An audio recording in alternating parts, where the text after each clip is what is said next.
আসসালামু আলাইকুম। গতকাল ফ্যাসিস্ট সরকারের প্রধান শেখ হাসিনা ভারতে বসে ছাত্র সমাজের উদ্দেশ্যে বক্তব্য দেওয়ার প্রতিবাদে বাংলাদেশে ব্যাপক মিছিল, আন্দোলন এবং তার পৈতৃক ভিটা ধানমন্ডি ৩২ নম্বরে ভাঙচুর ও অগ্নিসংযোগ করে। এই বক্তব্যের মধ্যে একটি জিনিস আমি উপলব্ধি করেছি, তা হলো শেখ হাসিনার কোনো দুঃখ নেই বাংলাদেশের মানুষের জন্য। এই কারণেই বলছি, গত জুলাই আগস্টে এতগুলো হত্যাকাণ্ড হয়েছে তারই নির্দেশে, অথচ সেই ব্যাপারে তার কোনো বিকার নেই। আওয়ামী লীগ, ছাত্রলীগ, বিশেষ করে ছাত্রলীগের প্রতি তার যে ভালোবাসা, ছাত্রলীগের প্রতি তার যে মহানুভবতা, এই হেলমেট বাহিনীর প্রতি তার যে অনুরাগ, সেটি স্পষ্ট প্রকাশ পেয়েছে।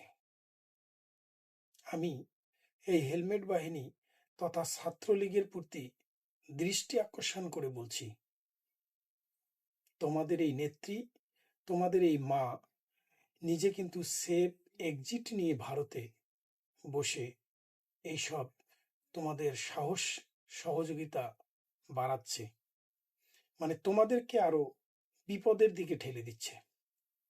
তোমরা তো এই বাংলাদেশ থেকে চলে যেতে পারবে না।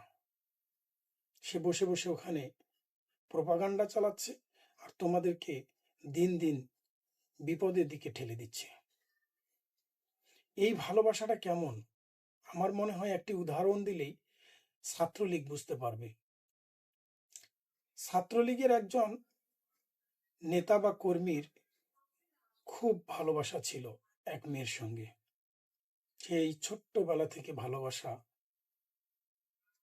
কিশোর যৌবন এই পর্যন্ত আসার পর যখন দেখল ওই প্রেমিকার বিয়ে হয়ে গেছে, কিন্তু প্রেমিকা বারবার তাকে বলছে যে আমি তোমাকে ভালোবাসি, আমি তোমাকে ভালোবাসি, এই বুকের মধ্যে শুধু তুমি, আমার বিয়ে হয়েছে তো কি হয়েছে। এই ছাত্রলীগ প্রেমিক সেই অপেক্ষায়, তার ভালোবাসা তো আমার আছে, সে তো আমাকে এখনো ভালোবাসে, সে অন্যের হয়েছে তাতে কি। এরকম করতে করতে সে যখন ৭ সন্তানের জননী হলো, তখনও সে একই কথা বলে, আমি তো তোমাকেই ভালোবাসি, আমি তোমারই আছি।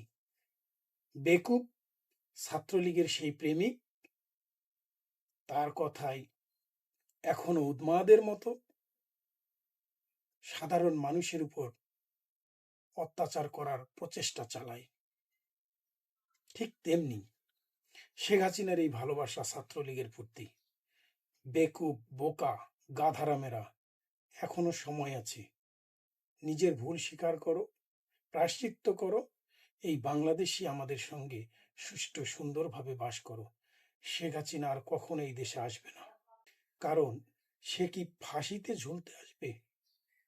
বোকার স্বর্গে বাস করো না। দেশের সন্তান, ভালো হয়ে যাও, ভালো থাকো, সুস্থ থাকো, এই আহ্বানই করব।